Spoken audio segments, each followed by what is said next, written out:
Cek suara. Bismillahirrahmanirrahim. Assalamualaikum warahmatullahi wabarakatuh. Selamat berjumpa kembali teman-teman. Sebentar. Saya cek koneksi dulu. Oke, lancar teman-teman. Nah, karena internet IndiHome saya itu baru ada kendala, 2 hari ini mati, jadi saya menggunakan tethering handphone. Baik, teman-teman sekalian,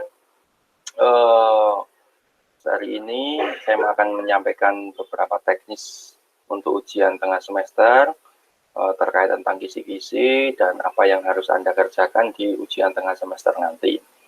Teman-teman kelas A dan B di mata kuliah penulisan karya ilmiah ini, seperti yang sudah saya sampaikan minggu lalu kalau nggak salah ya, yang ketika saya ada di luar kota itu, melalui web meeting juga, tetapi sistem asinkron.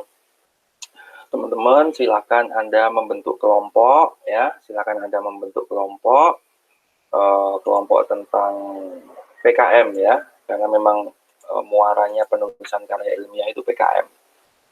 PKM 2020 pengajuannya, pengumumannya PKM 2021. Nah, teman-teman sekalian, ada beberapa hal yang perlu kita sepakati bersama. Di ujian tengah semester nanti, Anda akan membuat rancangan PKM, ya, membuat rancangan. Nah, kemudian PKM jadi nanti itu sebelum ujian akhir semester, kira-kira ya bulan November kalau enggak, ini November ini ya bulan Desember lah, Desember nanti, Desember Januari. Ujian akhir semester kan Januari ya, nanti ya pas Desember PKM itu sudah jadi begitu. Nanti model sistem bimbingannya adalah boleh per kelompok, boleh klasikal, nanti presentasi melalui web meeting begitu. Seperti yang sudah saya sampaikan kemarin teman-teman, bahwa PKM itu berkelompok, jadi nanti silakan Anda membentuk kelompok 3 orang, urut presensi saja supaya lebih mudah. Saya juga menilainya juga tidak sulit dan menghindari kesalahan begitu ya. Karena ini nanti untuk PKI itu adalah nilainya nilai kelompok, murni nilai kelompok. Kalau kelompok itu produknya bagus, karya ilmiahnya baik, nilai A ya, maka seluruh kelompok itu dapat A.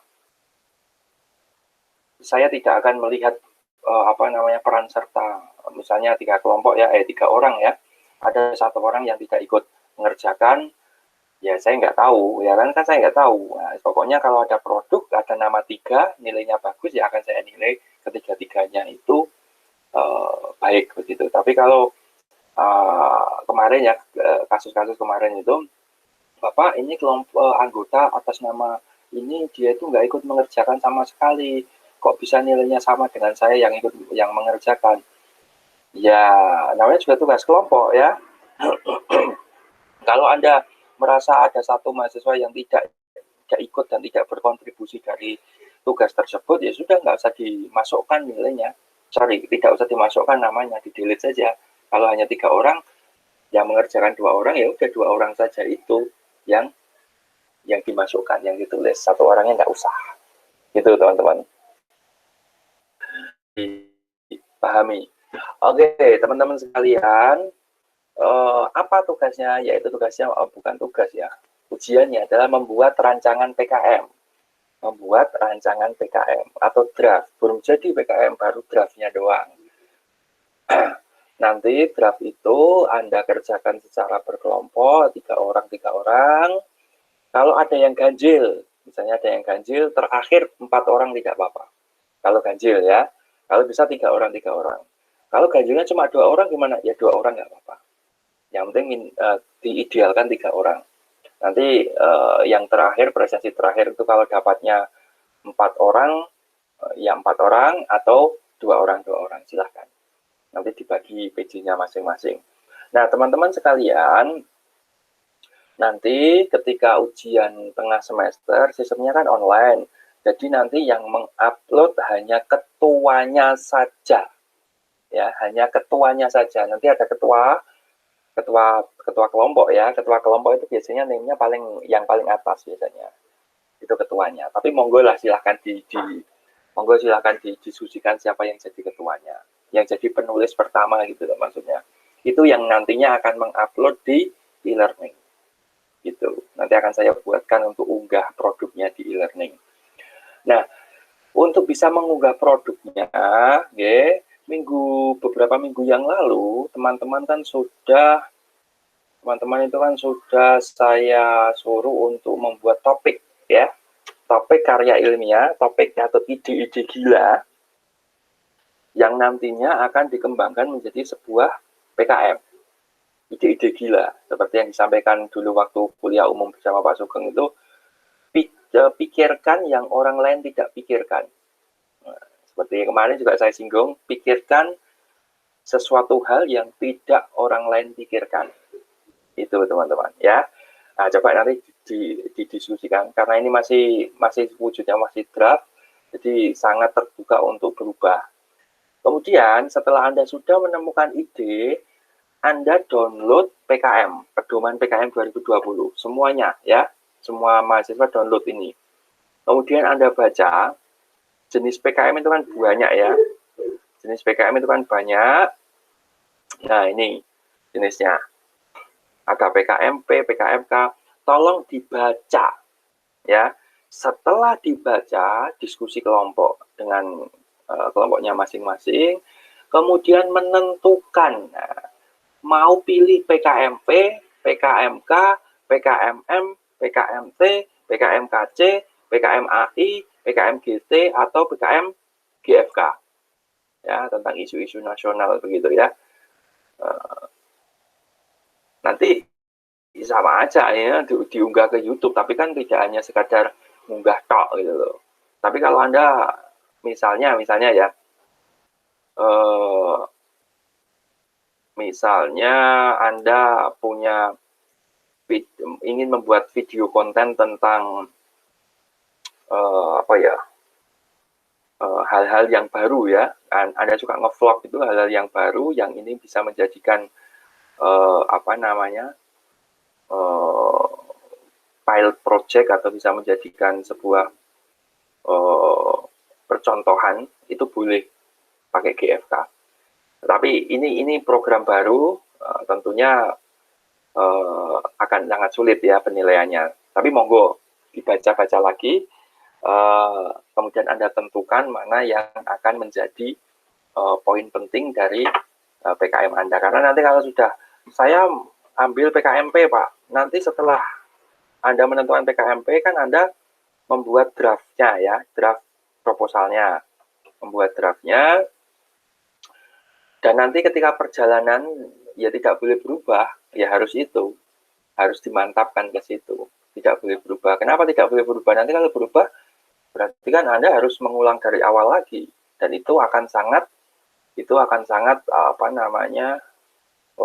merepotkan, 2 kali kerja. Jadi tolong nanti diskusi kelompok, minimal nanti kalau Anda sudah dapat kelompok itu punya grup kecil lah, grup kecil PKM, WA, ya, grup kecil WA, nanti ditentukan kita mau apa nih, PKMK aja atau PKMM atau PKM, ya monggo silahkan.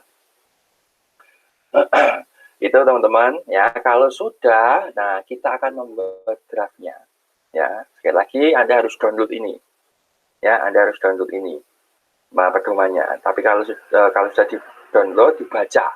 Setelah dibaca, diskusi dengan kelompok Anda 3 orang itu, kemudian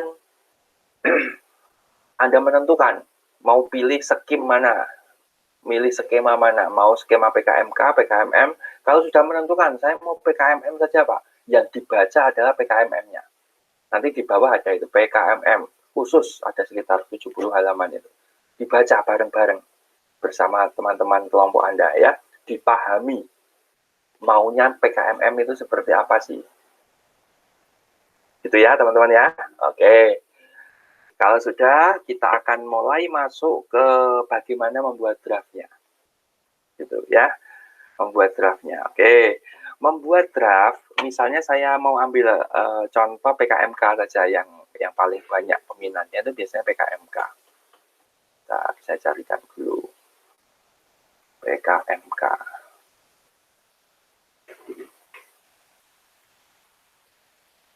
PKMK mana ini?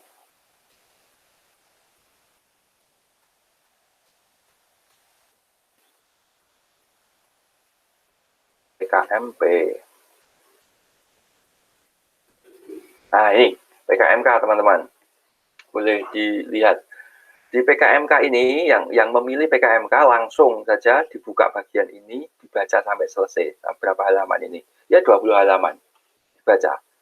Ini aja, kalau perlu di print, dibaca berulang-ulang. Nah, setelah dibaca, kita akan membuat draftnya. Rancangan draftnya, ya. Draftnya bukan terus hanya poin-poin saja, ya minimal sudah ada ide-ide gilanya, sudah ada latar belakangnya, walaupun belum sempurna. Karena itu akan disempurnakan nanti setelah ujian tengah semester. Itu. Oke, nah ini intinya PKMK itu bisa produk, bisa jasa, ya, bisa produk, bisa jasa. Kriterianya berjumlah 3-5 orang. Kenapa saya tidak 3-5 orang? Karena 5 orang ini, 2 orang yang lainnya itu diambil dari beda jenjang, beda angkatan, dan beda prodi. Itu nanti ketika akan mengajukan, ya. Jadi misalnya anggota kelompoknya 3 dari PGSD, 2 dari misalnya PAUD, atau Anda punya teman di PBSI, ambil aja teman Anda. Gitu. Supaya apa? Supaya bervariasi. Gitu. Dibaca, setiap kelompok disarankan berasal dari minimal 2 angkatan yang berbeda. 2 angkatan. Jadi kalau Anda angkatan 2018 ya, angkatan 2018 atau 19 ya, angkatan 2019 ya ambil angkatan 2018 kakak tingkat Anda misalnya begitu, atau beda prodi juga nggak apa-apa. Disarankan untuk beda angkatan. Besarnya minimal anggarannya dari 5 juta, pengajuannya per judul sampai 12,5 juta. Nah, sumber dananya bla bla, silakan Anda baca, dan ini sistematikanya teman-teman. Nah, nanti langsung dibuat sesuai dengan sistematika. Judul PKM tidak boleh menggunakan akronim atau singkatan yang tidak baku. Tidak boleh menggunakan akronim atau singkatan yang tidak baku. Dan hanya diperbolehkan maksimal 20 kata. Mahasiswa menyusun mengunggah proposal, yaitu isian lengkap, sampul, bla bla bla, ini dibaca semuanya ya. Maksimum hanya 10 halaman kok. Ya namanya juga draft. Draft itu rancangan awal. Jadi makanya di anggota DPR itu ada istilahnya draft rancangan undang-undang Omnibus Law. Itu baru draftnya, ya, draft RUU. Maksimal 10 halaman, berkas diunggah di Simpel nanti kalau udah jadi ya, itu dibaca lah. Yang penting ini teman-teman, ditulis menggunakan huruf Times New Roman ukuran 12, jaraknya 1,15. 1,15, ukuran kertas A4, margin kiri kanan atas 4433, kelengkapan dan seterusnya, yang diletakkan pada sudut kanan bawah halaman. Nah, ini dibaca ini, ya, disesuaikan nanti draftnya. Nah, kemudian masuk. Isinya seperti apa sih daftar isi pasti ya. Covernya nanti dibaca pasti ada itu, bagaimana cara menyusun cover dan seterusnya. Bab 1, nanti Anda buat. Bab 1, ingat modelnya memang seperti ini. Bab 1 titik pendahuluan. Dan tidak, paragrafnya nanti tidak menjorok ke depan. Ya, untuk PKM, paragrafnya tidak menjorok, tapi double enter. Seperti ini, itu double enter. Tik-tik, modelnya begini semua. Rata kanan kiri. Ya, hati-hati ya. Di latar belakang, ketika Anda sudah punya topik, kan kemarin saya menyuruh Anda untuk menyusun topik ya. Berarti kan sudah disepakati topiknya tentang apa. Uraikan latar belakang alasan yang mendasari topik Anda. Apakah berdasarkan hasil riset pasar, atau inisiatif sendiri, atau membuka, yang monggo lah, itu alasannya. Ya dibuat paragraf-paragraf itu sebisanya, namanya juga draft ya. Sebisanya, tidak apa-apa. Di bagian pendahuluan gitu, uraikan latar belakang, termasuk di dalamnya itu ada tujuannya. Tidak ada rumusan masalah, tidak ada tujuan, tidak ada manfaat ya, artinya dipisah-pisah seperti masalah itu tidak. Tapi bab 1 pendahuluan gitu, terus Anda cerita sebuah paragraf. Bab 1 itu idealnya berapa, Pak? Kalau untuk PKM idealnya itu 1 sampai 2, 1,5 halaman sampai 2 halaman idealnya. Itu untuk PKM, karena ini kan draft PKM ya, draft baru rancangan, ya bolehlah kurang-kurang dari itu. Yang penting minimal ada gambaran alasannya apa, karena itu setelah mid semester nanti kita akan mengkaji, kita akan presentasikan per kelompok begitu via Google Meet nanti. Nanti kan diberi masukan oleh saya, oleh teman-teman yang lain. Itu di bab 1 isinya apa? Alasan-alasan, latar belakang mengapa memilih topik, ya. Dan jangan lupa di bab 1 itu ada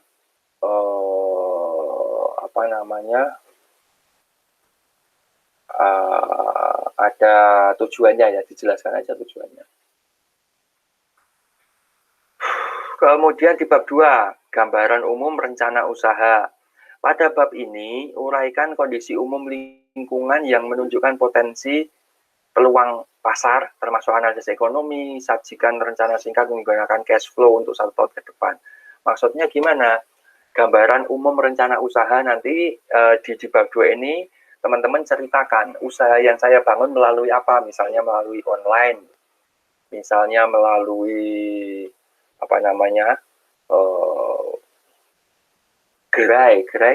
outlet ya, melalui outlet yang akan membuka outlet di sekitaran kampus atau di jalan-jalan strategis misalnya begitu. Jadi gambaran umumnya kalau Anda mau usaha misalnya mau usaha buat keripik, itu kan harus dijelaskan rencana umumnya seperti apa sih gambaran umumnya. Keripik itu nanti ada varian rasanya, rasa-rasa ekstrim. Misalnya rasa-rasa sate ayam, rasa gulai kambing, keripik singkong rasa misalnya ya rasa es krim, nah itu ekstrim-ekstrim seperti itu diceritakan. Jadi gambaran umum rencana usahanya. Nanti saya akan edarkan atau pasarkan melalui online, kemudian ada potongan diskon misalnya ya, monggo lah. Bahkan sampai promosinya nanti menggunakan artis terkenal, promosinya menggunakan nanti minta bantuan Atta Halilintar misalnya begitu untuk mempromosikan keripik singkongnya misalnya. Nah, teman-teman, itu di bab 2 ya. Monggo tuliskan sebisa mungkin dan segila mungkin. Jangan berpikir tulisan saya tidak baku, Pak, itu urusan gampang itu. Yang penting ide-ide itu muncul. Ide-idenya muncul dituangkan dalam bab 2. Kemudian masuk ke bab 3.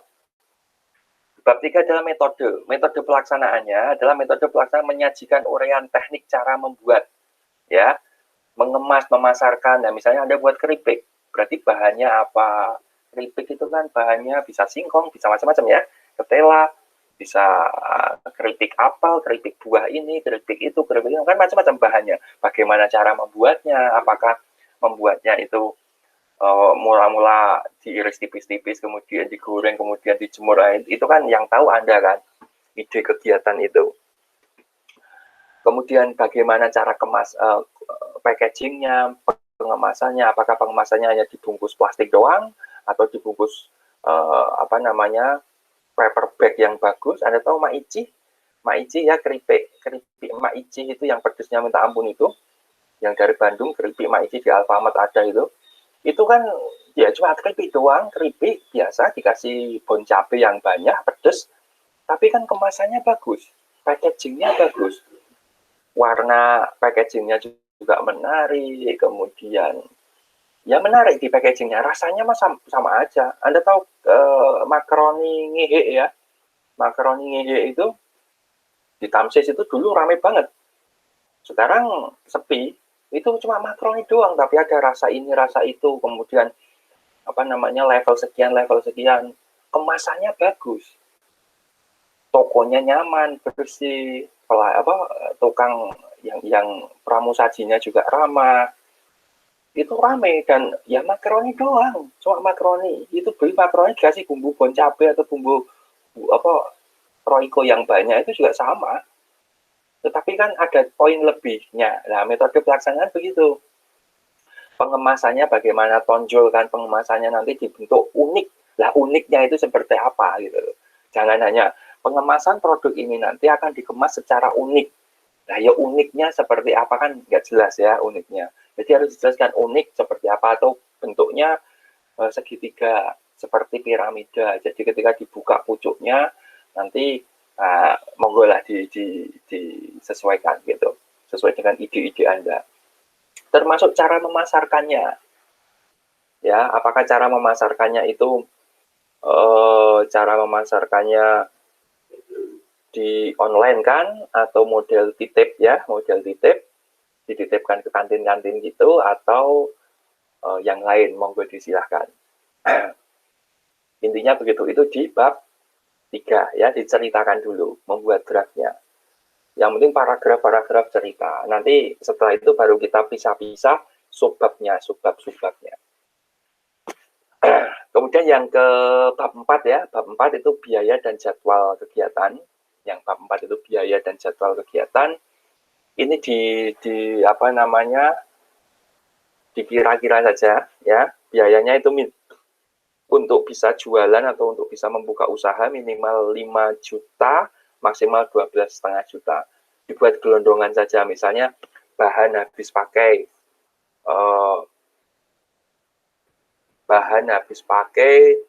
misalnya 2 juta, itu bahan habis pakai itu kan bahan baku itu ya. Misalnya bahan produksi 3 juta, kemudian akomodasi transportasi 3 juta, itu kan sudah 6 juta, sudah 9 juta. Itu silakan. Namanya juga mengira-ira, nanti yang validnya nanti setelah mid semester. Kalau sudah ada produknya, Anda sudah membuat draftnya, nanti kita akan diskusi biayanya apa saja komponennya. Atau Anda bisa lihat di sini komponen-komponennya. Nah, misalnya perlengkapan yang diperlukan, biaya perlengkapan.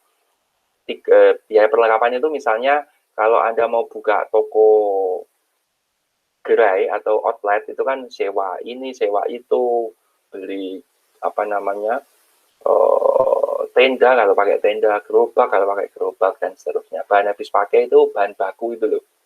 Kalau Anda buat keripik berarti kan ya bahan habis pakainya bahan bakunya itu, keripiknya itu. Mau keripik singkong ya beli singkong mentah kan. Kemudian perjalanan, monggo lagi kira-kira.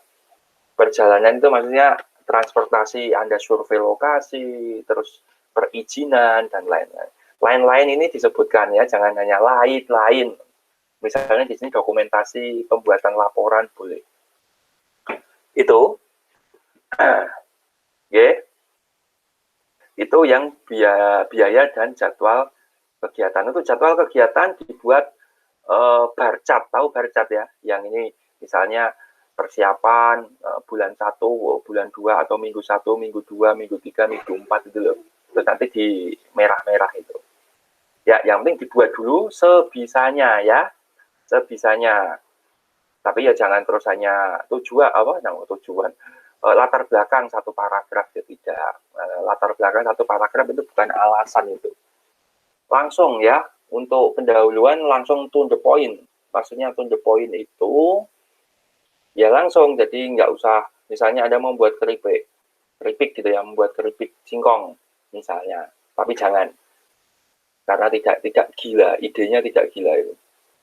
Keripik singkong, usaha makanan menjadi primadona di era pandemi, ya itu nggak penting, itu terlalu bertele-tele, langsung saja. Misalnya melimpahnya pasokan singkong di Indonesia menjadikan singkong harganya murah, ya kan? Untuk menaikkan nilai jual harga singkong maka perlu adanya pengolahan, ya, untuk menaikkan daya jual dengan cara membuat sebuah keripik, ya. Terus ada cerita keripik apa gitu, dan tunjukkan keunggulan produk Anda, keunikan produk Anda, itu caranya. Yaitu di pendahuluan. Kalau ini untuk 3 orang, teman-teman, tipsnya begini, tipsnya jika ingin mengerjakan tugas kelompok. Jika Anda sedang mengerjakan tugas kelompok di bagian bab 1, semuanya mengerjakan bab 1. Jangan, oke kita bagi ya, ini kan ada 4 bab. Ya sudah, kamu yang bagian pendahuluan, saya yang bab 2, kamu bab 3, kamu bab 4. Nggak boleh. Nanti nggak nyambung nanti. Pasti nggak nyambung. Caranya gimana supaya nyambung? Kalau mau mengerjakan bab 1 ya bab 1 semuanya. Ya, bab 1. Kalau bab 1 membuat itu kan isinya latar belakang dan alasan. Satu orang di bab 1 itu menyusun 2 paragraf tentang topik. Nah, dari 2 paragraf itu nanti disatukan. Maksud misalnya anggotanya 3 ya. Aku, kamu, dan dia. Aku membuat 2 paragraf. Kamu membuat 2 paragraf, dia membuat 2 paragraf. Lah, berarti kan ada 6 paragraf, tinggal disatukan. Itu akan lebih nyambung nanti. Kalau nggak nyambung, Pak, suruh ganti aja, suruh nyambungkan ke topik. Gitu aja.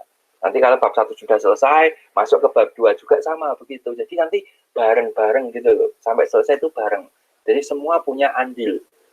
Kalau dikerjakan bertiga, cepet kok Mbak ini, paling 3 hari selesai. Ya, misalnya, yuk kita ngerjain bab 1, oke, kita setor ya, 2 paragraf ya, tentang apa, pembuatan keripik. Keripiknya apa ya, pokoknya keripik singkong yang unik gitu misalnya, oke. Alasannya mengapa memilih keripik singkong. Nanti kan kemudian disatukan. Gitu. Bab 2 juga sama, pengerjaannya, bab 3 juga sama. Itu bareng-bareng semuanya. Jadi nanti komposisinya itu seimbang begitu, nggak ada istilah saya kan yang mengerjakannya semua, kamu kan cuma numpang nama, misalnya begitu. Ya jangan sampai begitu ya. Tapi dibuat sebaik mungkin dan bekerja sama berkomunikasi. Maka sekali lagi tolong nanti saling menjalin komunikasi antar kelompok supaya tugas ini bisa hasilnya baik begitu. Intinya begini kok teman-teman, kenapa saya harus menyuruh Anda untuk seperti ini tugasnya? Ya, iseng-iseng berhadiah sih. Anda kerjakan tugas saya sebaik-baiknya, Anda serius, Anda dapat nilai A dari saya. Ketika PKM itu dibuka, Anda mengajukan PKM. Belala didanai 12 juta. Sudah dari saya dapat nilai A, didanai oleh pemerintah 12 juta, kan lumayan, ya kan? Bisa buat jalan-jalan, bisa buat ganti handphone baru, ya kan? Kan lumayan. Dan itu murni untuk mahasiswa, jadi tidak dipotong oleh dosen dan tidak dipotong oleh kampus karena dananya langsung dari negara masuk rekening kampus, nanti Anda ngambil di kampus begitu, dan kampus tidak memotong sama sekali. Enak toh? Enak. Makanya ini bisa menjadi motivasi Anda semuanya untuk menyusun PKM yang serius ya, bukan hanya sekedar memenuhi tugas saya. Rata-rata untuk tugas PKI itu jarang yang dapat nilai A, kecuali didanai. Kalau didanai pasti nilainya A. Biasanya begitu teman-teman. Kalau tidak didanai itu paling nilainya amin maksimal. Tidak mungkin dapat A. A itu hanya bagi teman-teman yang lolos PKM-nya. Itu ya teman-teman ya. Ya. Oke, saya kira itu video kali ini. Silakan diulang-ulang lagi, silakan dibaca-baca lagi pedomannya supaya nanti Anda paham dan mulai menyusun kelompok masing-masing dan berkomunikasi. Nanti pengumpulannya saya beritahukan di grup nanti ya, paling lambat kapan. Tapi biasanya kalau saya ya kebijakannya nggak tahu kalau dosen lain kan ada Bu Hanum, ada Pak Sugeng, nggak tahu. Tapi biasanya kalau saya itu paling ujian terakhir hari Sabtu tanggal ya akhir bulan. Nanti tanggal berapa ya? Saya lupa ya, sebentar. Ujiannya kan tanggal 9 ya. Oke, tanggal 9. Ya, nanti tanggal 21 November terakhir tanggal 21 November. Ujian terakhir ya, ujian tengah semester terakhir itu batas akhir pengumpulannya. Nanti mulai dibuka pengumpulannya ketika ujian tengah semester dibuka. Jadi waktu pengerjaan Anda 2 minggu. 2 minggu lebih 3 hari lah. Ini kan hari Jumat ya, Jumat, Sabtu, Minggu, 3 hari. Gitu teman-teman, nggih. Ya, semoga bisa dipahami. Kalau tidak paham, boleh berkomentar di link YouTube ini, begitu, atau di YouTube saya. Baik, terima kasih teman-teman atas perhatiannya. Silakan berdiskusi dengan kelompok Anda. Silakan dibaca dulu pedoman PKM-nya, tentukan topik, tentukan mau skema mana, dan tentukan ide-ide gila Anda ya. Oke, terima kasih atas perhatiannya. Assalamualaikum warahmatullahi wabarakatuh.